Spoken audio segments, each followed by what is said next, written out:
గ్రామంలోనైనా ఇటువంటి వ్యాధులకు గురి కాకుండా ఏడు కరోనా లాంటి వ్యాధులు కూడా మా మరణ ప్రబలకూడదా మాకన్నీ మీ కృపను అనుగ్రహించండి. ఇప్పుడు 10వ తరగతి పరీక్షలు రాయించినటువంటి ప్రతి బిడ్డ కొరకు ప్రార్థన చేస్తున్నాం. ప్రతి బిడ్డ మంచి మార్పులతో పాల్గొనవచ్చు. మా గ్రామంలో నుండి అనేక మంది నాయన మరి ఐఏఎస్ ఐపీఎస్లైనా బిడ్డలు తయారైనట్లు మంచి ఉద్యోగాలు సంపాదించుకున్నట్లు మీ కృపను మా పథకాన్ని పరిశుద్ధ నామం తెలుసున్నాము. కృష్ణ మహారాజుకి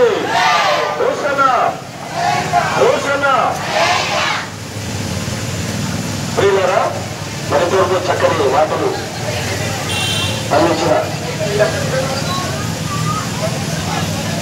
అనాథపురి బాప్టిస్ట్ చర్చ్ సంఘ కాపగా పక్షాన్ని అందరికీ మా హృదయపూర్వక వందనాలు తెలియజేస్తున్నా.